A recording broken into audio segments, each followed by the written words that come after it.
മലയോര ഹൈവേയുടെ അലൈൻമെന്റിൽ മാറ്റം വരുത്തിയതായി പരാതി. മലപ്പുറം ചോക്കാട് അങ്ങാടിയിൽ അളവിന് വേണ്ടി സ്ഥാപിച്ച ആണിയും കുറ്റിയുമാണ് മാറ്റി സ്ഥാപിച്ചതായി പരാതിയുള്ളത്. ചില സ്ഥലങ്ങളിൽ 1 മീറ്ററിലധികം റോഡിലെ ആദ്യ അലൈൻമെന്റിൽ നിന്ന് മാറ്റം വരുന്നതായി പരാതിയുണ്ട്. ചോക്കാട് CPM ഓഫീസിന് സമീപം മുതലാണ് അലൈൻമെന്റിൽ മാറ്റം വന്നിട്ടുള്ളത്. സമീപത്തെ കെട്ടിടത്തിനോട് ചേർന്ന് അഴുക്കുചാലുകൾ പോലും പൊളിക്കുന്നില്ല. വൈദ്യുതി പോസ്റ്റുകളും ടെലിഫോൺ പോസ്റ്റുകളുമെല്ലാമുള്ള സ്ഥലം സ്വകാര്യ വ്യക്തികൾക്ക് കൈവശം വെക്കാൻ കഴിയുന്ന വിധത്തിലാണ് പുതിയ അലൈൻമെന്റ് ഉണ്ടാക്കിയിട്ടുള്ളതെന്നാണ് ആക്ഷേപം. നിലവിലെ അലൈൻമെന്റ് കുറെ അങ്ങോട്ട് നീങ്ങിയിട്ട് അവിടെ കെട്ടിട ഉടമകളെ സംരക്ഷിക്കുന്ന രീതിയിൽ അവർക്ക് സ്ഥലം 2-3 അടി സ്ഥലം കിട്ടുന്ന രീതിയിലാണ് ഇപ്പോൾ ഇതിന്റെ നിർമ്മാണ പ്രവൃത്തി നടന്നുകൊണ്ട്.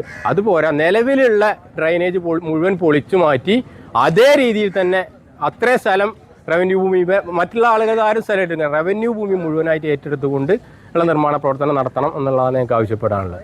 നേരത്തെ ഉണ്ടാക്കിയ അലൈൻമെന്റിനായി അളന്ന് റോഡിന്റെ മധ്യഭാഗത്ത് സ്ഥാപിച്ച ആണികളും റോഡരികിലായി സ്ഥാപിച്ച കുറ്റികളും മാറ്റി സ്ഥാപിച്ചതിനാലാണ് നിലവിൽ അലൈൻമെന്റിൽ മാറ്റം വന്നതെന്നാണ് ആക്ഷേപം.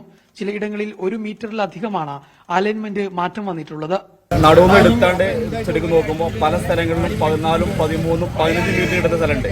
പക്ഷെ രാത്രിയുടെ മറവില് ചില സാമൂഹ്യ വിരുദ്ധർ എന്ന് പറയുന്ന ചോക്കര ചില സാമൂഹ്യ വിരുദ്ധർ ആണി പറിച്ചു മാറ്റിക്കൊണ്ട് ഇവിടുത്തെ അളവ് മറിച്ചിടുന്ന ഒരു സാഹചര്യം ഉണ്ടായി. ആ അളവ് കൃത്യമായി കൊണ്ടിരിക്കണം. അപ്പൊ ആ സ്ഥലത്തന്നെ 13, 14, 15 കിട്ടുന്ന ഉദ്യോഗസ്ഥന്മാർ കൃത്യമായി അളന്ന് തിട്ടപ്പെടുത്തുന്നുണ്ട്. നാട്ടുകാർ പ്രതിഷേധവുമായി രംഗത്തെത്തിയതോടെ ചോക്കാടങ്ങാടിയിൽ നിർമ്മാണ പ്രവർത്തനങ്ങൾ താൽക്കാലികമായി നിർത്തിവെച്ചു.